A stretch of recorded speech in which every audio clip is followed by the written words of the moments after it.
in order for you to really sit with that thought, sit with that perspective, sit with that idea, you have to really it has to be almost a primary experience, right? Just imagine listening to music as the primary experience. Not listening to music while you're doing something else, while you're cleaning, while you're cooking, while you're running errands, but just sitting down on a chair, doing nothing else but listening to music.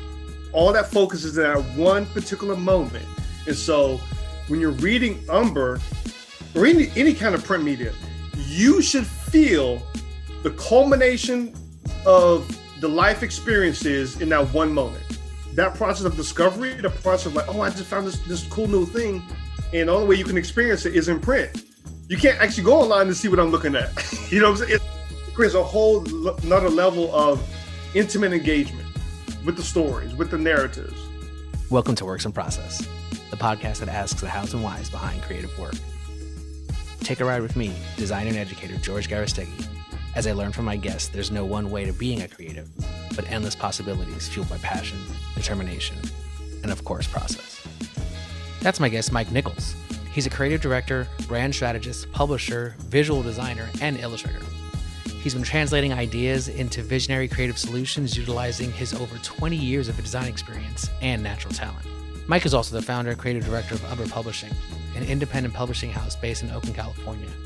He visually designs and illustrates the perspectives of the contributor from curation to content and final magazine design. It's for that drive and determination that I invited him on the show. We discuss the nuances of the black and brown reality and why publishing platforms such as a magazine allows the community to archive their own perspective. I hope you can appreciate the way we nerd out on typography, culture, and the return to tactile design experiences. Enjoy.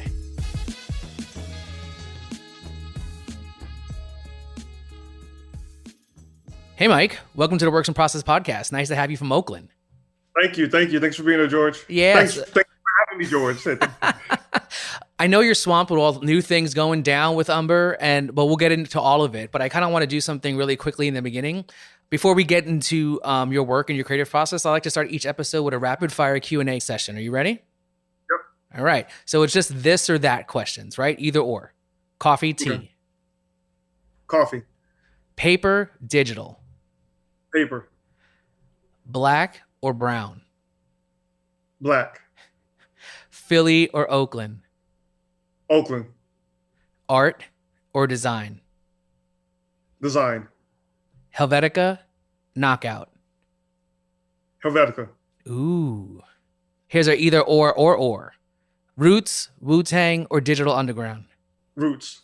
Of course. I love it. Black Thought is awesome. So cool. That's just quick and no brainer. And then I have some word association, right? The first thing that you think of when you hear these words. Okay. Creativity. Hard. Determination. Long. Business. Hard. Failure. Necessary. Community. Everything. Education. Indifferent. Mistakes. Necessary. Skills. Needed. History. Indifferent. Opportunity. Access. Accessibility. Desired. Future. Now. And last but not least, process. Everything. That's great, right? I love doing these because it gives you no time to react. You just got to answer, right? And it's a great understanding to kind of get us loose and stuff. As we move into the beginning of this, I really want to get a little bit more into the introduction of you getting into art and design, right? So where'd you grow up, and were you creative or artsy as a kid? So I grew up in North Carolina, Charlotte, North Carolina, and I can remember always drawing. I can't remember when I was not drawing. I feel like it was something I always did. And so my dad's a visual artist. He was a painter, muralist, designer, all of that. I didn't grow with him, but I just remember seeing him paint when I was really young. And so that image of him painting in his room, it stuck with me. But it kind of was in the recesses of my brain that was really kind of pushed back towards the back. And then I put myself in the front and just did what I wanted to do, in terms of just drawing. So I feel like I've always been I don't know if artsy was the word, but I always just was a drawer. So did you feel that, looking at as your dad as a kind of a visual artist, do you think family or school played a larger role in you becoming a designer or a creative person? I would say school, because I didn't grow up with him. I didn't really have a image or a example of what that means to be an artist. It was, once again, I just drew pictures, drew motorcycles, drew comic books, drew graffiti. I just drew things, right? And so it wasn't in school where I realized designer is a thing. You know what I'm saying? But I didn't think about that when I was younger. Okay. What was your first creative job, and how'd you stumble into it? My first creative job was designing T-shirts for this event in Atlanta called FreakNik. FreakNik. I'm dating myself here. I graduated from high school in '94, and I lived in Atlanta. I went to the Orange City of Atlanta. And I lived in Atlanta at the time when all these people were moving down there from the East Coast, from the West Coast. It was like a hotbed of just like a lot of energy, a lot of different energy, not too many locals, right? I mean, the locals were there, but I was more attracted to the people who weren't from here being there. Anyway, so FreakNik is this large event primarily for folks who went to HBCUs. So all these Black people come from all over the nation to come to Atlanta to party. Growing up in a single mom household, and my mom was very religious and strict, it was too much of a party vibe. I was like, this is too much for me. I can't deal with this. This is not my scene. I love to dance. I love hip hop, but I didn't like the party aspect. I didn't want to just dance and hear music. You know what I'm saying? I remember like Wu-Tang. I remember Protect Your Neck was like the one that got me like, I'm just wild. Just like doing all these crazy things, whatever. Anyway, FreakNik comes like, okay, this is not my vibe. This is not my scene, but how can I participate? Oh, I can design T-shirts. So FreakNik T-shirts was like the thing back then. So I said, well, normally the T-shirts are really, women with, the clothes on or bikinis, are really just like, Daisy Dukes, all the whole nine. Daisy Dukes, really short shorts that are jeans. Anyway, so I'm like, all right, so I'm going to design a FreakNik T-shirt and sell it. And so I designed it, I drew it in color pencil, I laid it out in Illustrator. So I've been using Illustrator since 1995. That's how long I've been on Illustrator. I was on Illustrator before there was Windows or desktop. It was just like you type in these codes and then it appears. So I laid it out at Kinko's because I didn't have a computer at this point. So I laid it out in Kinko's, printed that out, and I sold all those T-shirts. So me, my roommate, and my best friend, we just went around Atlanta and sold out every T-shirt.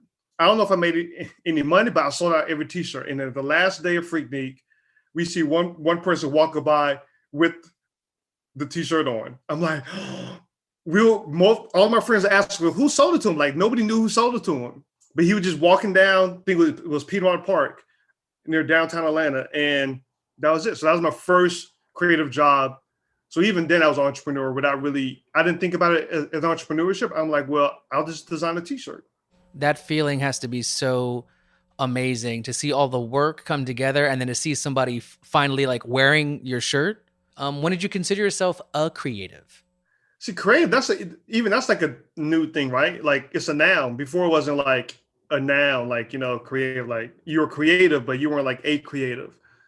Maybe it wasn't until maybe around when I was an adult in my late 30s, early 40s, like, oh, I'm a creative. I'm a noun. I'm not creative. I am a creative. And so it probably was like later in life, because I think a lot of things that I did, I didn't attach to. I mean, I call myself a designer and illustrator, but I didn't attach to like a bigger vision of what my passion or my skill set or my approach is. I'm just a designer. I just do this thing that I do. But as a creative, it's like, oh, it's a whole other thing now. When you think of a creative, like that means you can do anything. That's actually a good distinction, right? Where, the noun versus, and how we start to look at it, because now it's It's a thing versus just kind of being what you used to be, a descriptor, right? Like now it is a thing and it encompasses so much more than what people tend to throw at you as like what the definition of creativity or creative means. It's like, no, it is me. It's all encompassing. Sometimes nobody's going to give you that title. You just got to kind of come up with it on your own. I agree. I think that's one of the things that it takes time to get there. Define the word umber for me. Umber means brown pigment from the earth. Simple, right? Simple. So as we shift to that, right? And as we talked about in kind of like a pre-interview, typography is really what drew me to Umber when I first saw it. I'm a sucker for bold, condensed typefaces, and Umber logo is that. So when I saw that, I was like, I instantly became a fan, right? I looked up at your Instagram, I looked up your website, right? It's been a while since I ordered a magazine, and so when I ordered it and got a couple of copies in my house, right, it just reminded me of sitting at a bookstore and thumbing through a magazine for inspiration, right? So for me, print is nostalgic. It's something that kind of connects you to things. But here's a two-part question. Explain what Umber the magazine is to our listeners, and then why printed media? Umber magazine is a graphic journal highlighting the creative perspectives of Black and brown people, meaning Black people, Indigenous people, Latin Americans, and marginalized people of color from around the world. Umber is an art book of discovery, design, illustration, typography, stories, narratives, perspectives. That's what it really entails when you hold it. And so why print? That is the best way to authentically archive your perspective and not be reliant on external media to tell your story. If you print something, you have to print it. Like you're the push to have to print it. And then when you print it, is a commitment to that thought, that idea. And so I knew from jump, to be honest with you, the idea for Umber started in 2006. So in 2006, print, the whole phrase of print is dead wasn't really there yet. There was some rumblings, there was like little things kind of, shifting. I think around that time is when Facebook kind of started, I think in 2006, somewhere around there, 2005, 2006. There's AOL, of course, there's MySpace. So I just held fast to that premise I had over 15 years ago, that this is going to be a print magazine. So for me, print is necessary. Print is the thing that it's the, like I said, it's the way to make sure that the stories that you want to tell is being told the way you want to tell it. And it ensures that you can kind of, I don't say control the narrative. I don't like that word, control the narrative. You can be intentional with the narrative. You can give it focus with the narrative. Yeah. And I mean, thinking, obviously control the narrative has different connotations, but I think what you mentioned is also being able to archive your perspective. You just said that. And I think that is something where in history, probably the stories of Black and brown people have not been told by Black and brown people, right? So the realities of those stories and the nuances of those stories are not written by the people who actually experience those. And that's one of the first things I got when I just heard you say, like, archive your perspective, because that is such a powerful term to think about it, that you're in control. And it's different than controlling the narrative, because narrative means you're trying to persuade somebody. I think this is more like, look, there is so many different ways to tell this story, especially when you're thinking about Black, brown, Indigenous, and people of color, right? You can't lump those people into one big thing. There's so many differences in that we should be allowed the space to be able to be the ones who tell that story, right?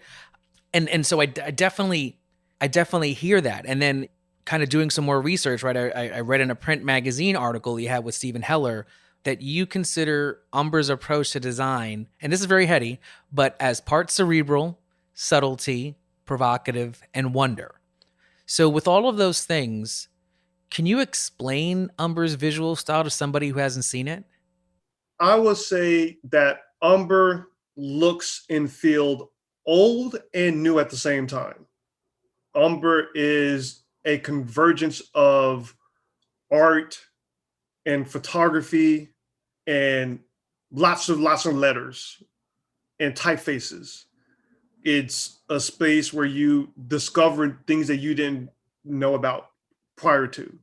So it is like a playground of these huge images. It's a collage. That's what it is. It is a visual collage filled with images and text and photography and stories. Like it's a collage. And what unifies all of this collaginess is that it's printed in only two colors, black color and a brown color. And so that last part leads into a next question. But before, that sounds like you were describing it to a non-designer. Yes. How would you so let's go for it. How would you design it to a designer?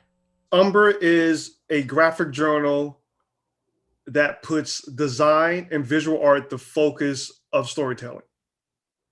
A lot more succinct. Yeah. Right? It just, you know, like when you're talking to people who get it, right? You just have to say a little bit of words to kind of make it all resonate. But both definitions do the job. And because you mentioned the idea of it's old and new and it's printed in two colors. I mean, literally, if you're looking at my screen, my next question is, what was the design decision to be a duotone magazine?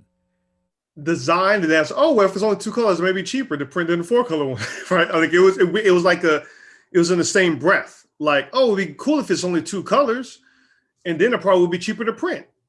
And then the fact the name is Umber, black and brown people of color, you can get a whole lot of shades with black and brown ink. You can get a whole lot. I mean, you can get Puerto Rican, you can get Chinese, you can get Cambodian, you can get, Indian. Like there's a lot of range in that color palette. So let's get a little nerdy real quick. What Pantone color is your brown? 731. See, I knew. See, that's a designer knows that off the top of their head, especially if you print in two colors. Is your black jet black or is your black a nuanced black? Black. It's just black. Okay. But what I started to do now is, if we're going nerdy, let's go nerdy. In Photoshop, I created a third color. I made a duotone. Literally, like you make something black and white first, grayscale, then you go into setting. However you get there, you see duotone. So I have the black and the 731, but I adjust the levels so you get like this weird sort of like this brown slate color. Mm-hmm. So I created a third color for our last issue. Okay. And so that one is more like it's just an odd color. Like it doesn't fit. It's almost like my metal. Mm-hmm. I'm saying like the metal type. You know what I'm saying? Like it feels nice. Yeah, it gives you some variety too. It adds maybe another dimension, and I think that probably speaks to what you're talking about is this multitude of color that you can pull from just those two colors. And of course, it probably attributes to the fact that the paper that you have, and it's kind of an off-white, right? It's not really a true white, right? It's also matte, which is beautiful. I mean, yeah. Matte paper is such a distinctive quality to it versus like the glossy magazines, which are supposed to feel so finished. But that's the thing. I feel like actually matte paper and all uncoated paper feels more expensive than glossy paper. Because I'm like, glossy, you're trying to look glossy. You're trying to look a certain kind of way. But if you're understated, like you could wear, for instance, that jean shirt, right? And this is a regular jean shirt. No, this is a very distinctive jean shirt that feels right for me. Mm-hmm. Versus trying to get a shiny shirt with glitters and like, hey, look at me, like look at me glittering. Like, no, this shirt says something. I'm giving you a statement of my intentionality of like quality without me beating it over your face. Bringing back the shiny shirt era. Yes. So like in the first 3 issues under the logo, you have the tagline, which I feel is really poignant, right? It's called The Creative Thinker's Graphic Journal. Very intentional. Why did you call it that? That tagline started in '06. So that's always been a tagline. And I was trying to, once again, we haven't talked about this yet, wherever, but Umber design wise was inspired by Emigre, which was started in 1984. And they stopped about 20 years later in '05, I believe was the last issue. So I was like, I know this is going to be a graphic journal, right? I want people to feel like a journal, like it's very journal is something personal, something very like it's journal. If you're journaling something, you're kind of getting vulnerable. You're getting really particular about your experience and your perspective, right? And creative thinkers, because like it's for the creative thinker, the people who think outside the box or within the box or open up the box and they look at the spaces in between the box and the current, like it's the creative thinker to where like you just don't take life for face value. Mm-hmm.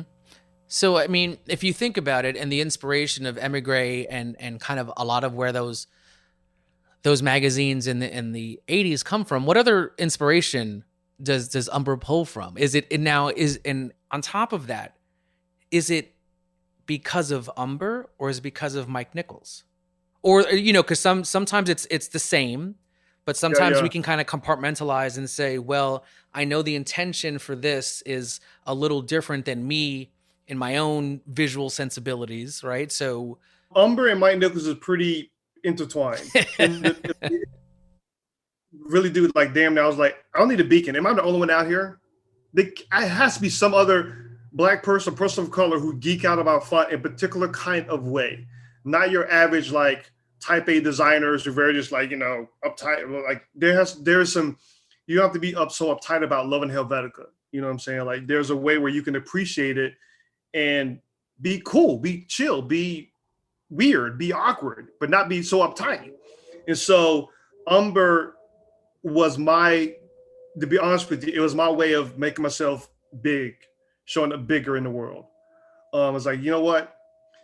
I don't see a lot of magazines reflecting my viewpoints or my perspectives. And I see Black and brown people in magazines, but it's usually within the space of that vibe. So if you have Wired magazine, they'll have Black and brown people in there, but they're fitting that niche of that kind of aesthetic of Wired, right? Mm-hmm. Or whatever, but you never see the full swath. So if you go to somebody's house, right, who is Indian, everybody in that house is not going to have the same personality. You got different kinds of Indians within this one house. And so I want to make Umber the same thing to where it's like, there's a house full of Black and brown people. We're not all the same. We have different interests in aesthetics, but because of our identity and our heritage and our background, that's our unifying factor. But really we're into whatever we're into. So that's really what Umber was, really just like a way for me of calling out to the world. Like, am I alone? Am I really alone? Mm-hmm. There has to be somebody else out here like me. And visually, design wise, inspired by Vibe magazine was the first magazine that I saw that was different. Vibe came out in '93. I was a senior in high school. And at this point, I was already a fan of the Source. I remember seeing the first Source cover was Heavy D was on the cover. That was the first Source I saw. That had to be 92, 91, somewhere around there. And this time, they were like, it was a color magazine. I remember the font, the lettering was yellow, bright yellow, because Heavy D was some tropical background, whatever in the background. I remember seeing it at this rim shop in Charlotte. So already at this point, I was a fan of Word Up magazine, Essence, all, Ebony to a certain extent, all these Right On magazine. But Vibe was different. Mm-hmm. Vibe was artsy fartsy. Vibe was like black and white photos, big format.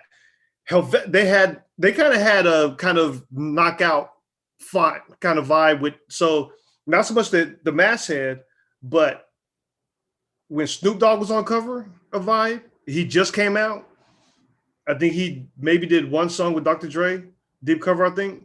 And on that cover said Bow Wow Wow, and like in purple or pink letters, right? I said, this is different. Mm-hmm. So I just was like obsessed about Vibe.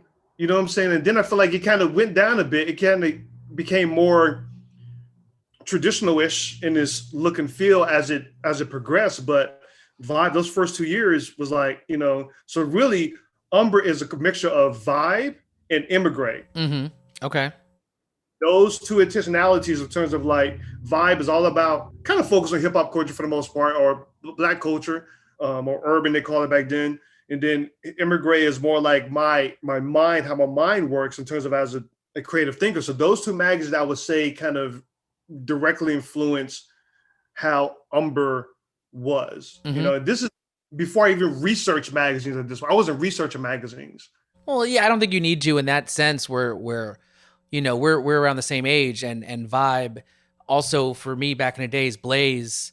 Yes, yes, But yes. those magazines which are challenging the norms, right? Blaze was trying to challenge the source, and Vibe was becoming the urban version of Rolling Stone, and with music and pop culture and things like that. But also format. I think format for you, it was a big thing, because Vibe, the original versions were like Rolling Stone size, which back in the days, Rolling Stone was almost like a square. It was like almost like 11 by 11. It was a big, huge magazine.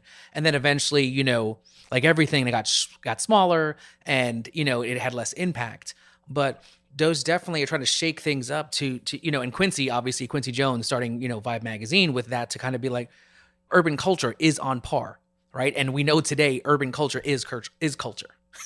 Like it is what it is. We can't deny that.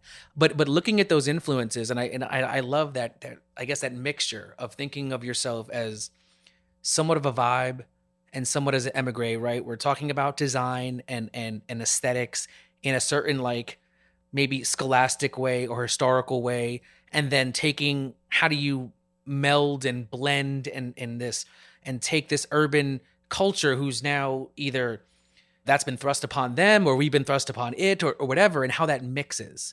I think that's a great description, because those are some of the things that I notice when I'm looking through the pages and looking at how you're deciding, not only worrying about colors, right? Because like you said, the color gamut can shift, but how you're breaking up features, how you're introducing illustration, how you're doing some of the illustration. Obviously as a labor of love, and you're calling to say, am I the only one out here who thinks the same way? And sometimes the only way to do that is to say, well, shit, I'm going to have to do something and see if people connect with it, right? Like, I think that's one of the things that as Black and brown creatives, we don't think about. We have to put it out there first. Like that t-shirt moment, when somebody else connects with that t-shirt, for you, it now is like, all right, I'm here. It's such a thing that we don't even think about that, in a sense where, like, we don't even recognize that, oh, well, we have to just put it out there. And, it's just because of either the way we've been brought up, or the way that's it's been put upon us to be like, maybe not have that confidence and stuff like that. But when you feel that what you're doing has a point, has an audience, sometimes you just have to scream it from the rooftops and see if somebody else is listening, and that's what I'm hearing you doing. And when I'm looking at you compare yourself to those things, what I'm noticing, and you mentioned it before, right? It's about images and writers and artists. How did you start to go about collaborating with these various creatives to create and establish some kind of visual language for this, right? We know colors plays a big deal. We know content starts to play a big deal. But now this influx of, it's not just you, how do we start to allow other creatives to start to help you build this visual language and this kind of cultural community thing out there? Yeah. So the first issue of Umber, I'll say this, whatever, if in regards to Umber, in terms of working on it, designing it, I've come to realize that it's really my art practice. Layout is an art form. It is a higher form of collage making, right? And so my joy of all doing this Umber is like designing Umber. That's where the kid in me comes into, like, dude, literally I'm designing the way I used to design in college. It's the same shit. My process has not changed from when I was forced in school to design something off of a typewriter with no computer. The first issue of Umber was all my friends. There was maybe 2 or 3 people who I'd never met before. Everybody else was like, I knew them personally on a personal level. And so I'm like, you're dope. You want to be my magazine?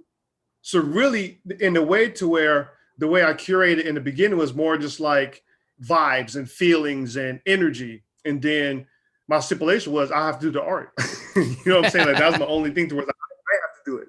And so because once again, I consider Umber being my art practice because before this, I either worked at an agency, worked at a design firms, worked in-house, did freelance. I'm always doing other people's shit, never doing what I want to do as an artist and as a designer. So for me, Umber was like, let me design the way I want to design.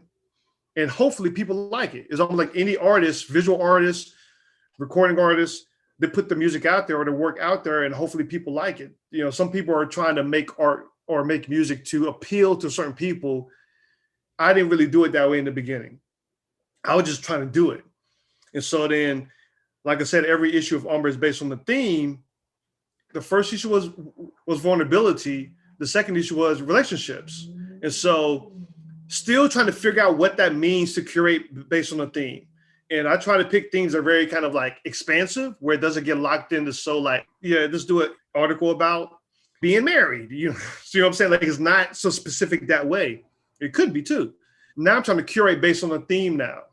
All right, we're talking about relationships. What kind of relationships? Mm-hmm. The relationship between an artist and a model, from the model's perspective, right? The relationship between a designer and a computer. The relationship between war and peace, right? These are very kind of nuanced conversations, but they're still about relationships. And so I curate based upon that. So really, I tell my contributors, you're just along for the ride. Mm-hmm. I'm doing all the work. I'm doing all the work. You just give me your perspective.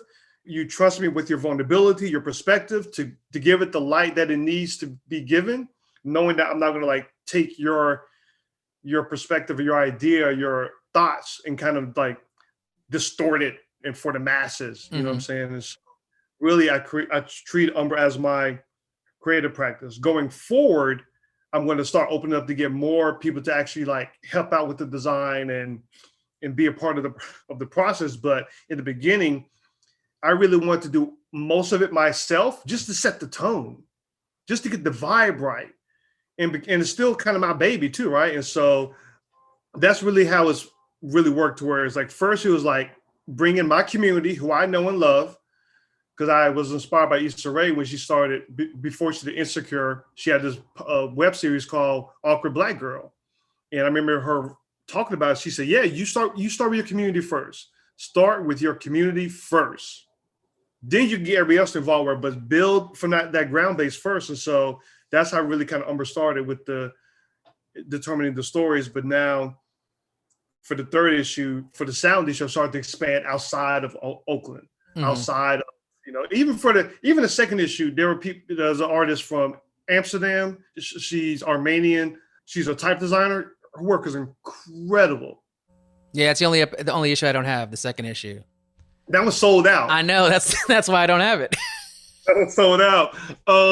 So anyway, so that's really how it started happening, to where the theme determines who I bring in the fold. The first is I start with my community of people who I'm inspired by.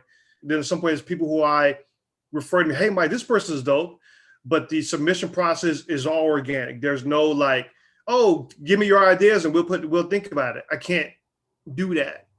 Because of this process, what happens is that the making of Umber is building community, is building a network of people to where every issue, every piece in Umber, every feature, there's a story behind of how we met, how we got here, who inspired who followed who on Instagram, right? How, you know what I'm saying? I want to make sure that always is a part of it, at least for now. Then at some point I'll have it more, I guess, democratic. but I think if it becomes organic like that, it allows itself to have, I guess, a more personal structure. And literally, I gotta say, you must be reading the same document that I'm trying to interview you from, because you just like literally just kind of hit the next couple points that I'm gonna be doing. You already beat me to it, because I was gonna mention, you know, especially with the way you're, and curating is, I guess, is now a great word. Beyond print, Umber is an experience. And I think that you just mentioned, you know, you're breaking down the experience of the people in here, how we met, what we're doing, and you're establishing and building trust to allow your collaborators to work with you, but also trust you in the fact that if they're giving you raw work, You're going to make it the entirety or the entity that the theme happens to be, versus just, okay, it's going to be in the front. It's a department page and it's going to be this, right? And it seems to me that you don't really know what it's going to be until you got kind of all the pieces together and then decide, okay, this is how it's going to start to flow because of the trust and collaboration between people. And I think that's a very different way of thinking about a magazine. I worked at a magazine before, and you're kind of really systematically thinking about what's in the feature well, what's in the back departments, what's in the intros, right? And these little moments. And it's nice to hear that it's really a connection to the collaborators you have to help build this with you, even though it's your curatorial process. Even if it's people that you know or not, there's enough trust to build this thing with you, because I guess they all believe in, what that theme is, or just the Umber as an idea. You hit on the head, because it's really about the narrative being told is more important than make sure that, like you said, fits in the front of the book, back of the book, feature well. Like, it's not, I want you to feel like the highs and the lows. I want you to kind of ease into it, get a little jarring in the middle.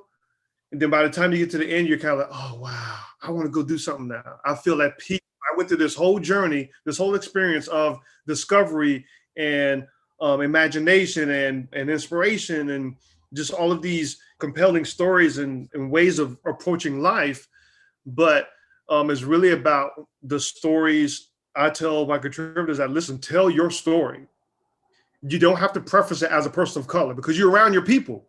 Go in, talk about it, right? And then it really is a part of a collaboration, because there's sometimes we're actually working together on the piece. We can have like as if I'm talking to you, we're talking like this, right? There's like, oh, but you just said that. Well, if you put this in here and put it there and kind of, make this kind of this organic experience. And so, but Umber definitely is an experience, man. Like it's experience that only can really be done in print. Like the way this approach is, if it's just a digital experience, I think it may go flat, right? Because I want you to leave here, like if you're reading about this woman who's based in Copenhagen, she makes sound art. She literally whips a white canvas with a black whip.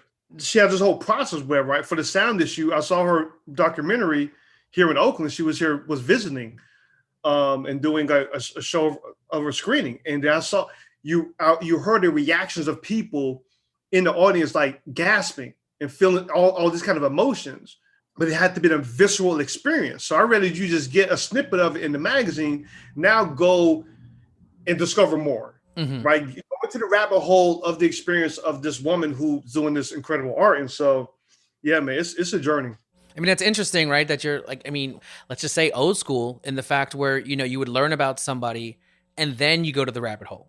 Today, we're in such a rabbit hole nature where the first thing you do is experience the endless scrolling and an overexposure of somebody that you see something new and you kind of unfortunately go, been there, done that, because you've seen almost everything that's happened before you even get to really truly sit with it. It seems like you're making conscious decisions to almost go against that.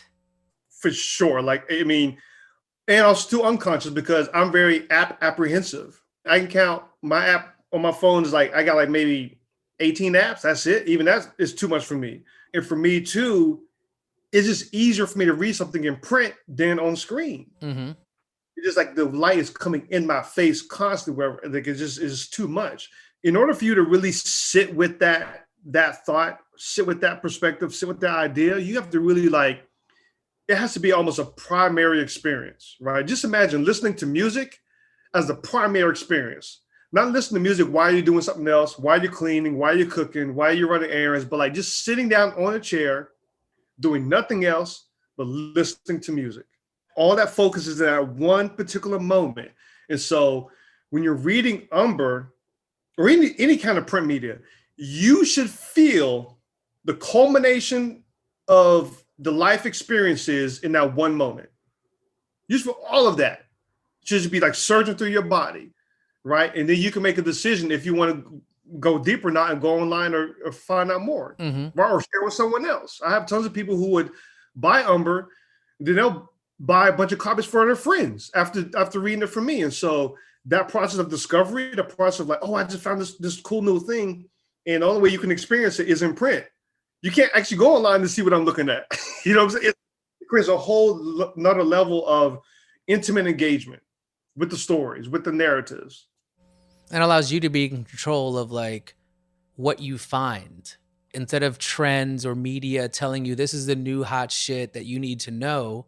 You know, you experience print whenever you've bought it, whenever it comes out, or whenever you've ordered it, and you learn about it on your own time, right? Which goes back to your idea of you taking control of just when this is rather than somebody else putting it on you. The only experience online I feel like I can have that in is Wikipedia. That's the only experience where you look for what you want.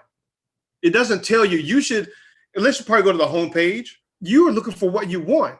You're driving that engagement. You're like, well, I want to find out about Michael Jackson. Let me just go in here. I want to find out about Stephen Heller. Let me just go in. Like, it's your sort of like, it's like a library, right? And so that's the only online experience I know of to where you can kind of like, you're not being told or encouraged what you should be looking at or doing. I had this other conversation recently to where it's like, I want to emulate that experience of digging in the crates. For people who are not in the hip hop as much, like digging in the crates is when hip hop producers will find like these rare music samples from like record stores, estate sales, the whole nine, and then you're digging literally in the crates to find this gem, right? And so reading Umber is a very similar experience when you read the record sleeve of a record, the vinyl sleeve, that you open up the liner notes. You're kind of like, when you listen to the music, you have to sit you want to read what's on this piece of paper, on this cardboard, right? And so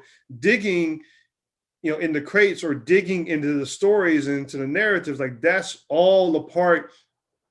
Umber is very much hip hop. Let's just be real with Umber. No doubt. No doubt. Umber is a hip hop experience because I would say this, I didn't say this earlier, is that hip hop really defined my creativity. I grew up in the South, but I guarantee you, I knew from jump, hip hop was not just rap music. Mm-hmm. For some reason, I think within the span of 2 or 3 months, I figured, it's graffiti. You rap too. Oh, you dance. Oh, and you're a DJ. Like I knew from jump all of the aspects because in the beginning, these hip hop videos would show everything, right? They would show the DJ scratching. You see somebody doing graffiti, somebody rapping. You know what I'm saying? All of the break dancing, it will all happen at the same time. Yeah, it was a culture. It was a culture. And so for me, appreciating graffiti started my love for typefaces and typography. You know what I'm saying? And hip hop, inspired my love of just rapping, inspired my love for words, and and DJing inspired my love for music. You know what I'm saying? Like my first experience with hip hop really was Herbie Hancock. Oh man. So I'm just like, it was Herbie Hancock and Jam on It. Those like the two, just like, okay, what is this? But I didn't know Herbie Hancock was a jazz artist. I thought he was just a hip hop dude on the keyboard. Same. I had no idea, right? And then you realize that, oh shit, he had 30 plus years of experience before this moment. And now he's going someplace else. Like just that from 84, like dude was playing since he was 15 years old with Miles Davis. You know what I'm saying? So like, Lord have mercy, man. The amalgamation of what hip hop is and what it's become and where it comes from.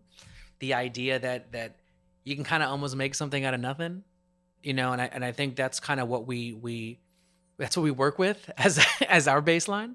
And you've mentioned so many different things, right? Like I'm trying to parse all the amazing stuff out, but one of the things is you're not trying to let the format tell you what to do.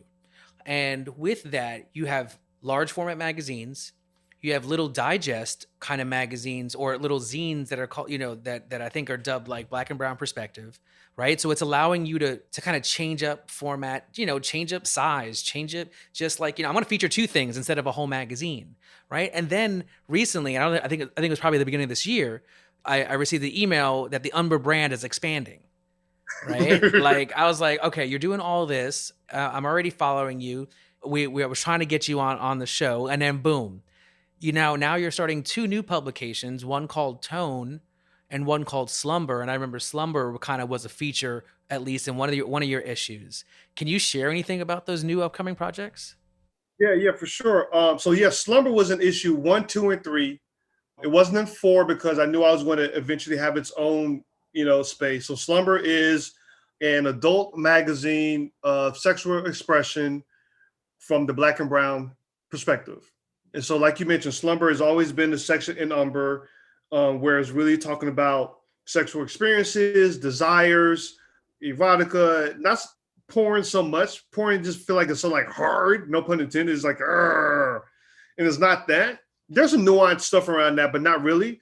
But really, I would say more erotic is in a space where really, if you think of erotic, is more of like the sexual themes or the narrative that leads up to you eventually expressing your sex or having sex. It's the lead up to or the foreplay.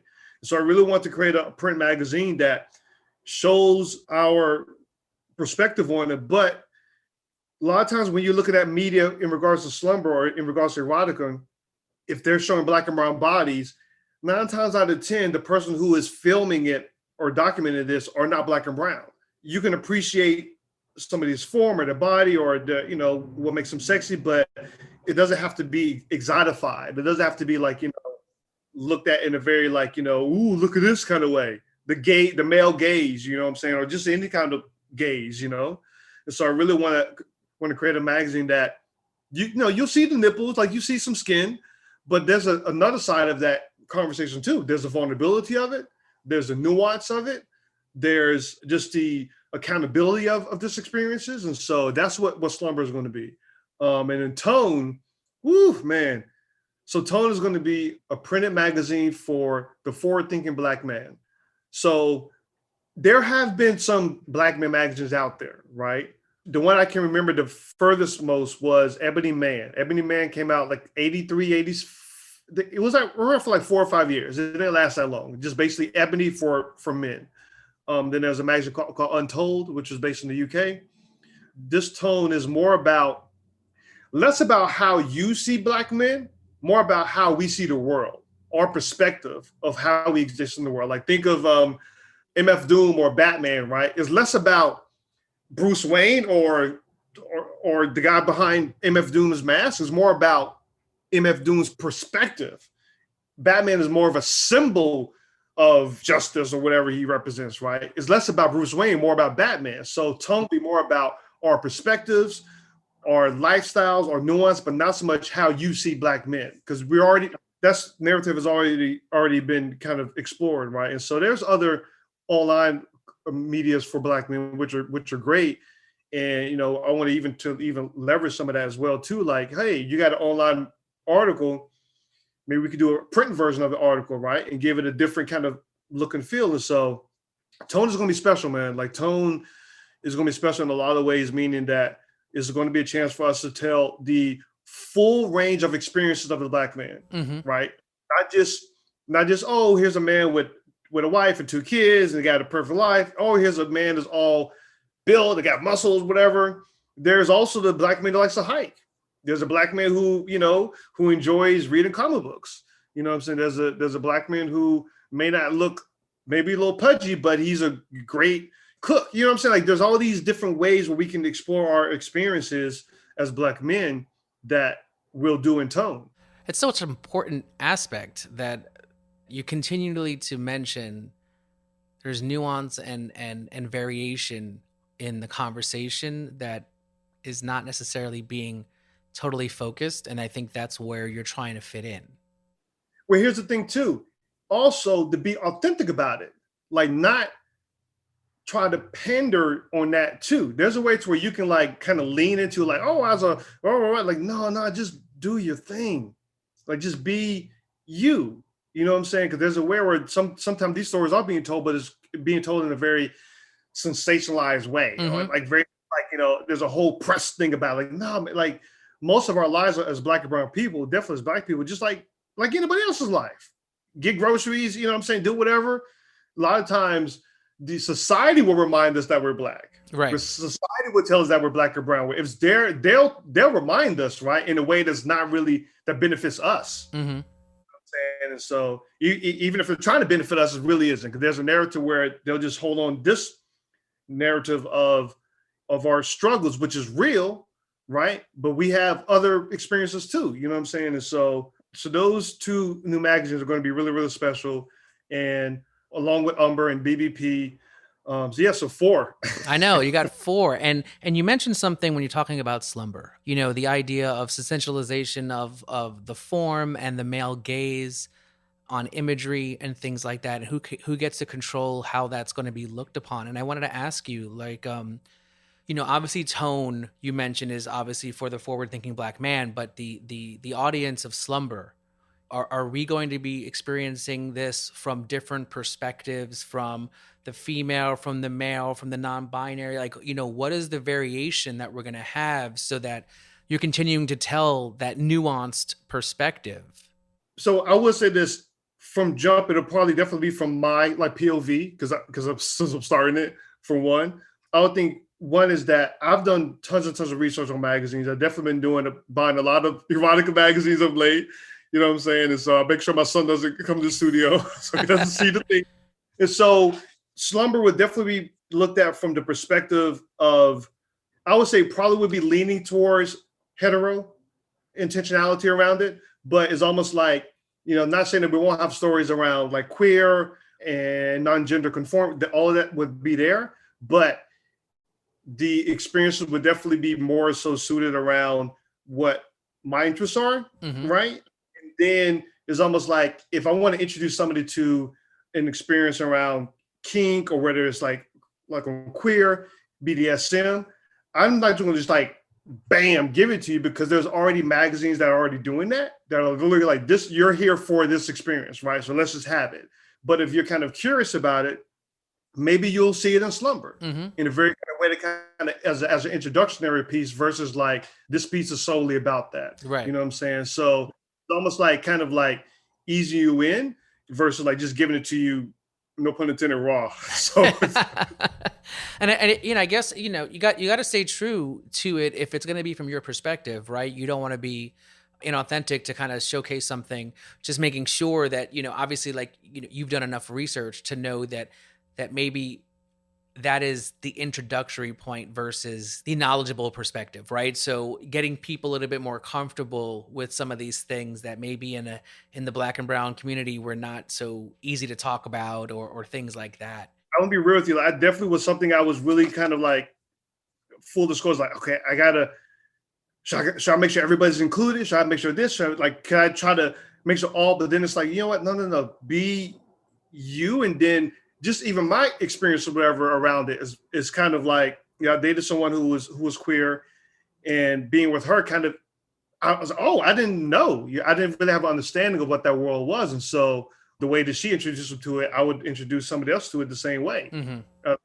Piecemeal, like little itty bitty things. And then you decide if you want to explore more.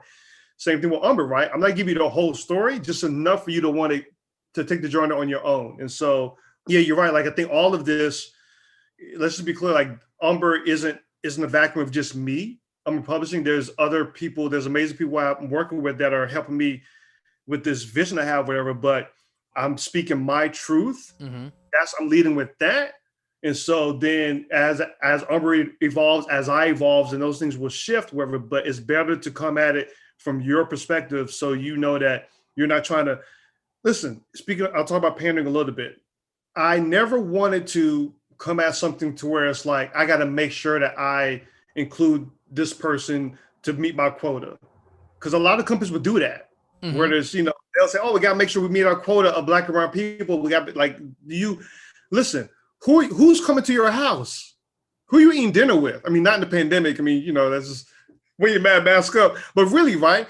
Who are you really spending intimate times with? Who are you really talking with? I think that should reflect what you have in your presentation. And so, I always make this joke, whatever, like, I don't think some of these magazines are trying to make white magazines, right? They're just bringing on their people who they know, right? Their community. You know what I'm saying? And so, a lot of the magazines I've seen in regards to erotica, like most of it is white people, right?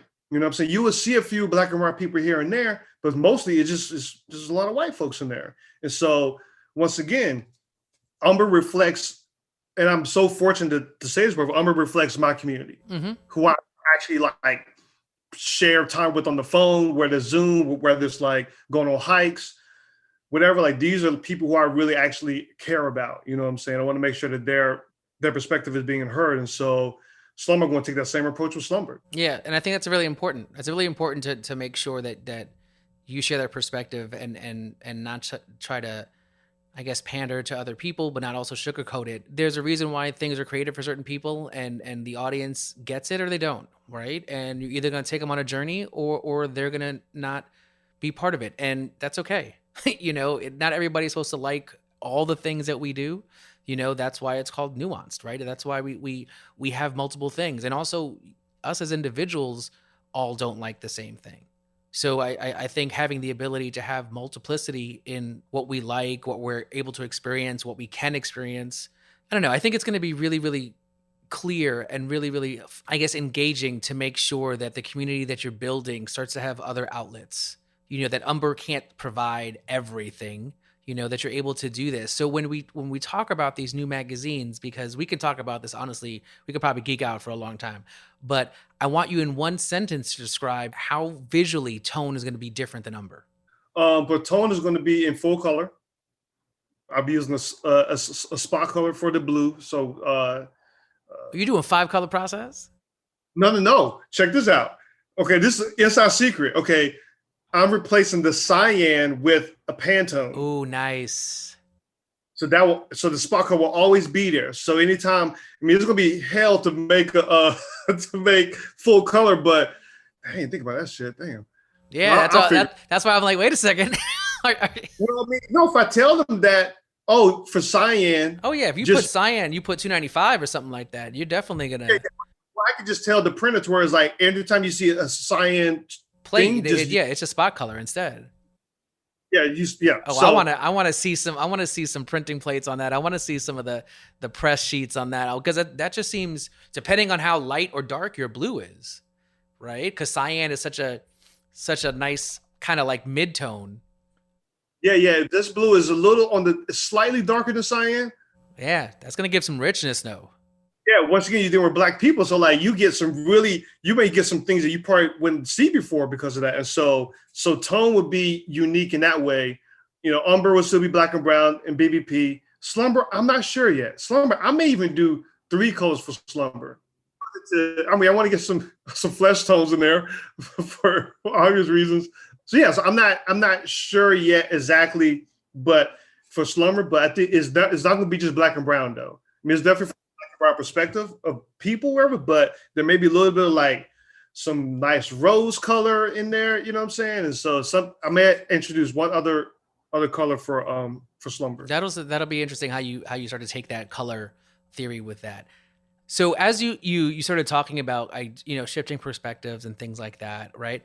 Obviously the 2020 has been like a shit show in multiple ways, right? You mentioned we're dealing with a pandemic. We're also talking about the murder of George Floyd and Black Lives Matter, and just the upheaval of how that's shifted the design industry, advertising, culture, the way people get hired, our ability to socialize. So many things have been changed. And looking at some of the things that you've created, it looks like the magazine had, launch parties and events in San Francisco or Oakland. How has the events of the past year shifted plans for you? And really, how are you interjecting safety and resilience into what and how you produce work in the future? So we did end up having a release party for our SAM issue, Sports Athletic Movement issue. And so what we did is I was like, well, the space we had it at is called Renegade Running. It's a black and brown owned running store in Oakland. They opened up during the pandemic.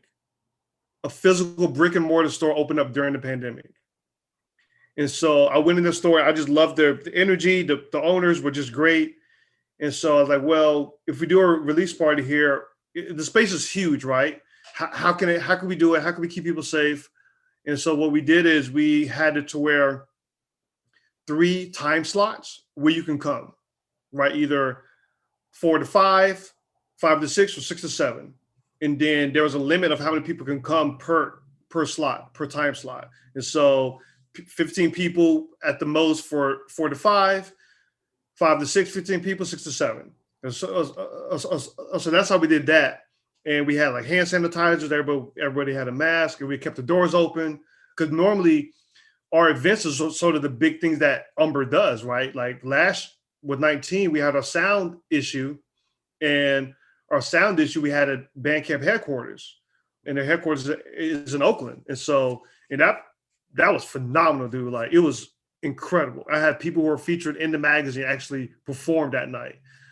It was incredible. And so going forward for this year, also all the photo shoots we did for the same issue were outside, right? This one woman who's on a feature, she's a power lifter.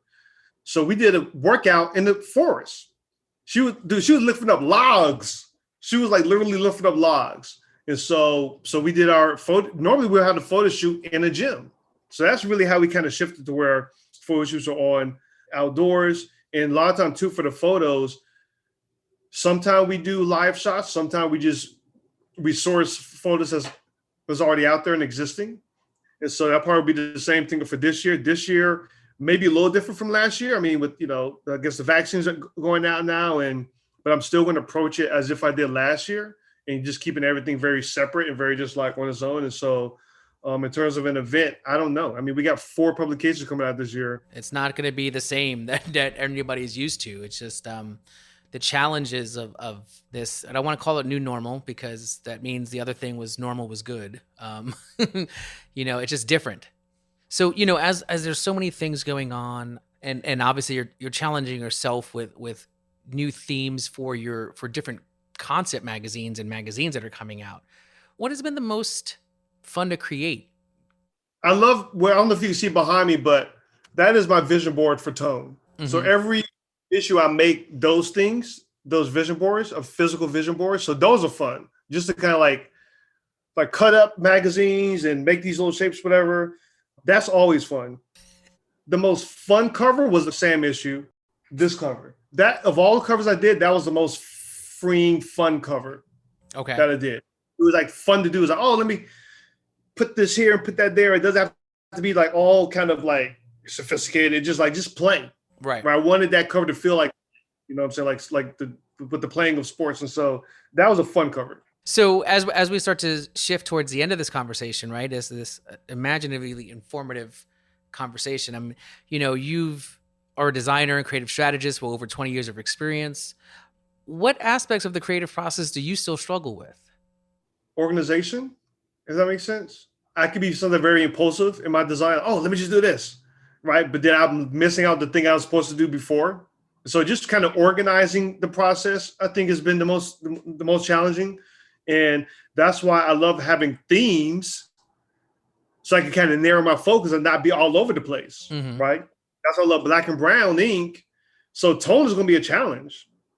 Yeah, the most challenging part is just organizing my thoughts around organizing my process. My process is good and solid, but just refining it, making it better. And here's the thing that's going to be challenging: getting other people to do some of the design. For me to let go, because, for Tone, I definitely have other support on design. I got some people in mind I want to partner with, whatever, for that. Umber's always going to be my baby. Mm-hmm. I mean, that's the one I'm never going to like. BBP, I may have other folks kind of be a part of the process. The challenge for me is going to be like, get to the point to where like, okay, Mike, you can't do it all. You just can't do it all. No, and I think maybe part of that is, I guess, to continually remind yourself what the point of the project is.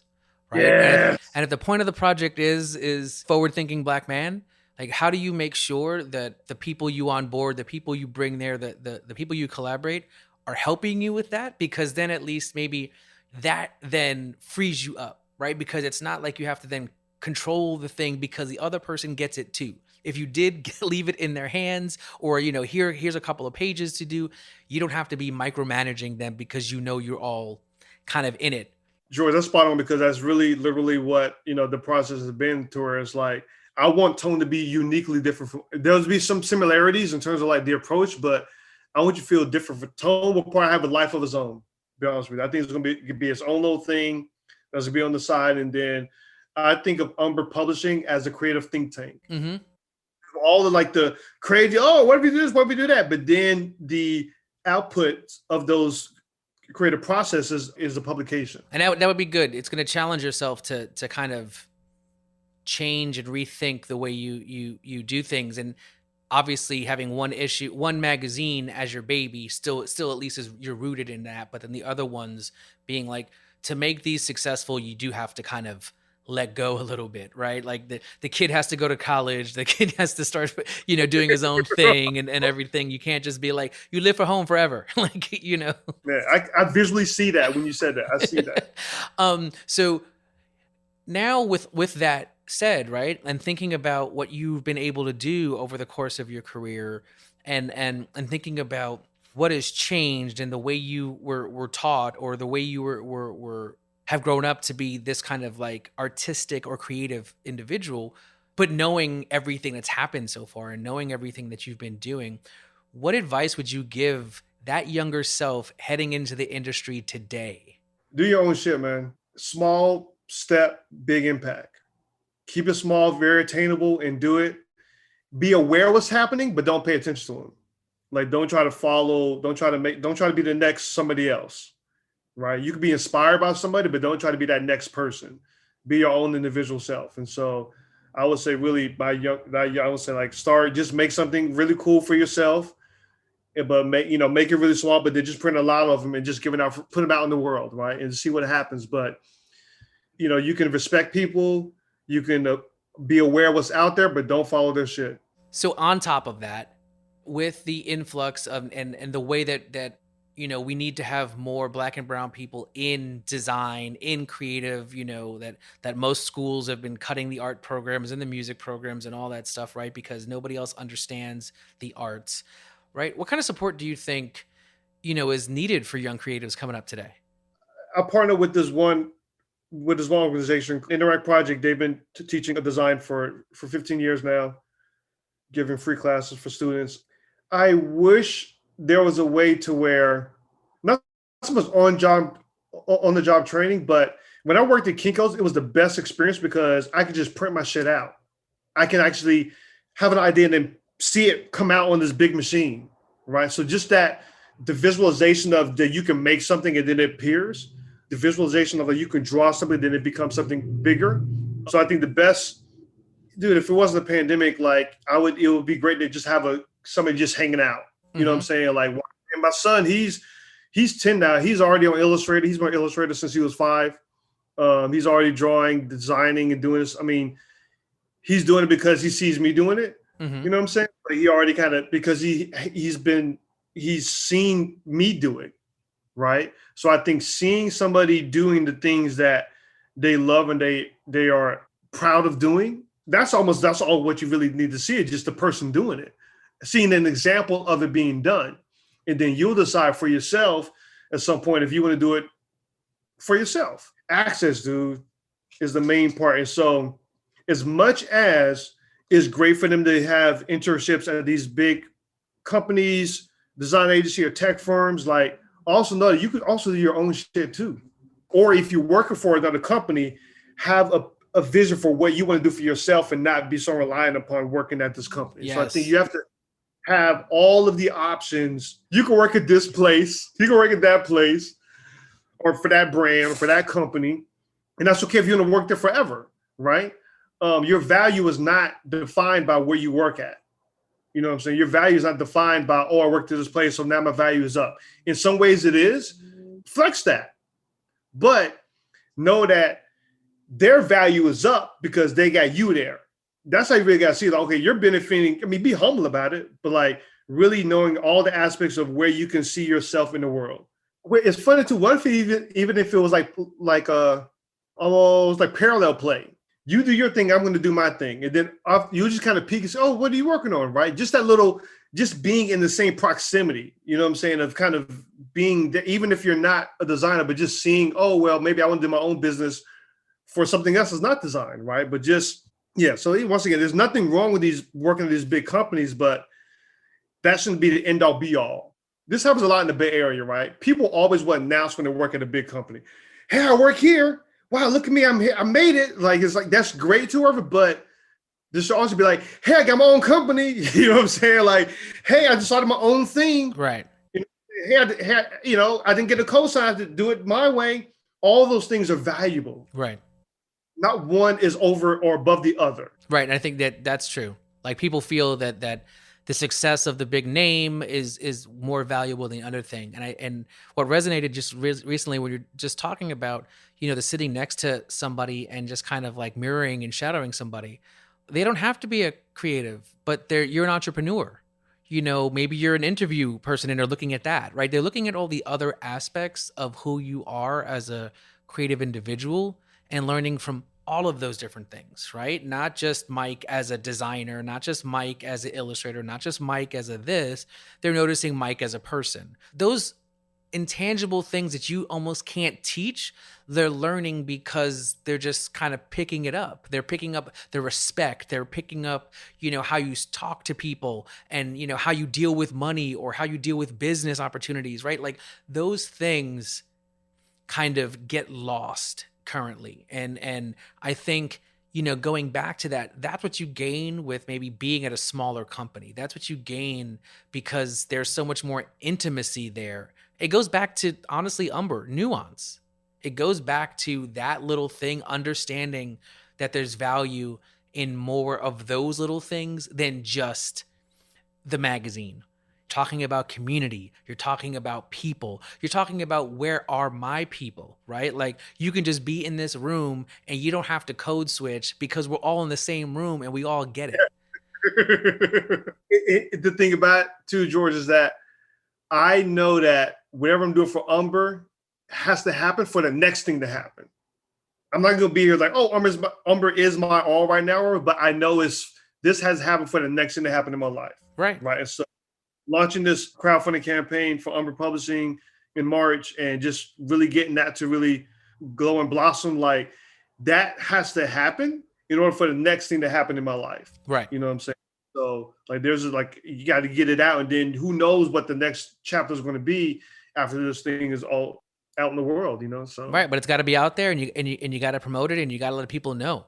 So you have this crowdfunding campaign. What else is happening in the future with Umber, Mike, and all the other things that are going down?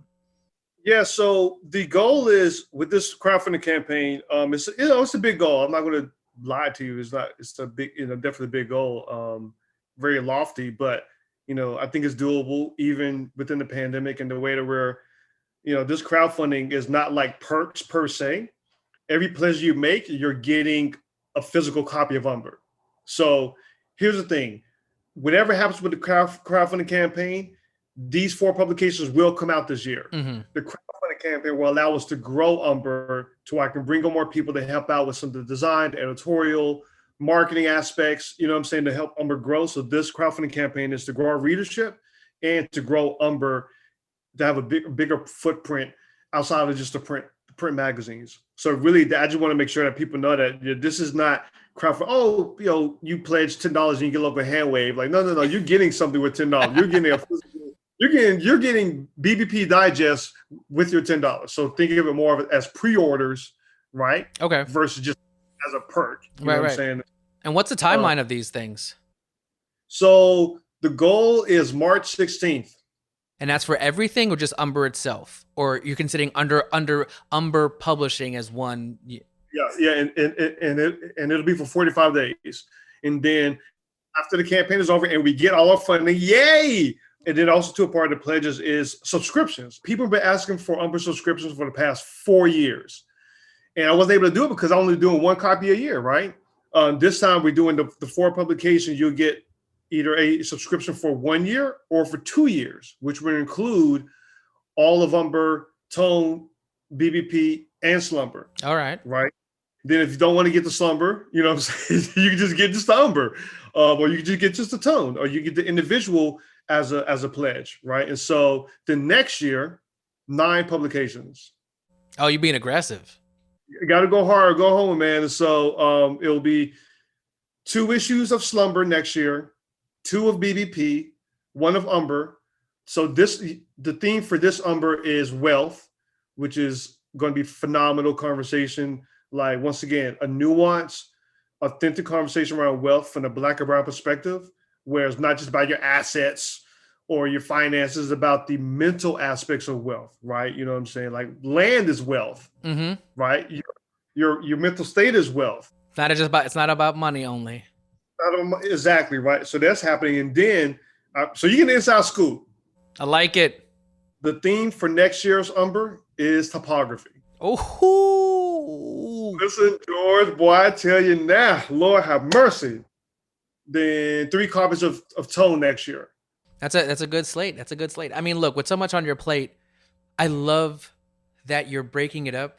I love that you're diversifying what you're talking about with either the different topics and the themes, that it's allowing you to go deep in something that's not too focused.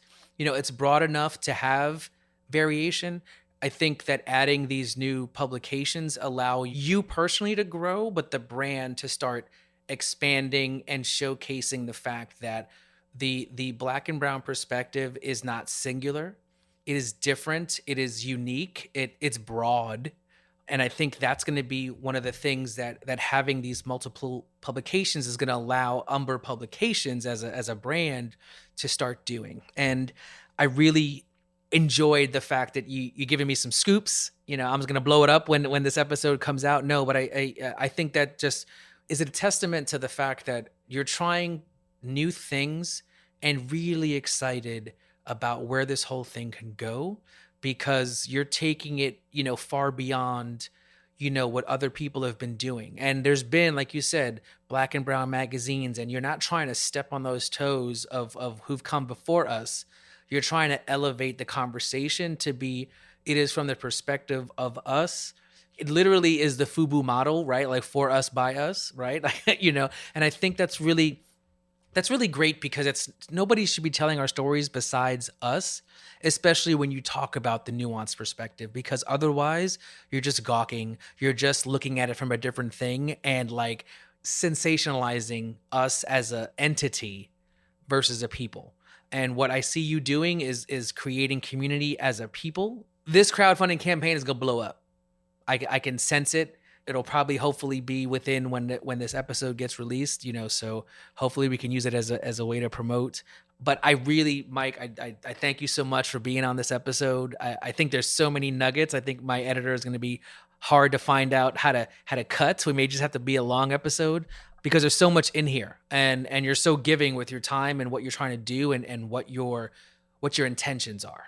One more thing, Tony, to add to going forward is that also we'll be curating and creating online content for Umber Publishing. And so that's something that people have been asking for, but I'd rather bring on somebody who is more like skilled at that than me, right? Who has more of an understanding of what online experience is and the user journey of it, of somebody online. I don't want to do just another blog. I don't want to do just another like post. You know, I want it to be something that is uniquely different and fits within the brand or just within the vision of Umber Publishing. And so this crowdfunding will allow us to do that. That will happen in next year, in 22, where we're going to have content online. So, well, I mean, once again, another amazing aspect to building and expanding this brand. So before we head out, where else can I learn about Mike Nicholls and Umber? This site needs to be updated, but this is MikeNicholls.com, NICHOLLS.com. This is Umber.com, and the crowdfunding campaign actually will be on our website. Okay. No other thing. It'll be, you go to our website and there it is. So then you can also follow us on Instagram, Twitter, and Facebook at This Is Umber. And then if you want to, for your listeners, you can still buy Umber. If you go to the website, you can still buy the copies. Except issue 2. Except issue 2, which is, I don't know. Listen, if there's enough, I don't know how to go about like, hey, what a reprint? A reprint. There have to be enough people who want it back. Of course, of course. Lastly, I would say to Umber Publishing, probably 22, 23, we'll explore publishing other people's stuff. Right? Oh, nice. That's like a soft, like, I don't know yet. You know, we may do that, but we got to figure out our stuff first. And then we'll see what happens next year. And then last thing, we're going to build out our content studio. We've highlighted and featured over 80 contributors, right? These are like phenomenal artists, writers, photographers, designers, creative thinkers. And so, we're getting to the point where like, a lot of times we work with brands and they want to be a part of Umber. It's like, okay, you can get an ad, but we can do more than that. Mm-hmm. Right? We can do a whole package of things, you know what I'm saying? So that's something that we're going to explore too. So that's like, once again, just adding more and more aspects to this and giving more and more people opportunity. And like you mentioned before, access. Thank you, Mike, for this episode. There's so many gems in here. I can't wait to re-listen and basically keep on doing what you're doing, bro. Design wise, community wise, and guess pushing the envelope for yourself and get more comfortable being uncomfortable, right? Especially with that tone issue, because it's gonna be hard to give up that control. But I think, like we said, it'll actually make the whole thing so much grander because there's a bigger purpose. Once again, thank you, Mike. This has been Works in Process.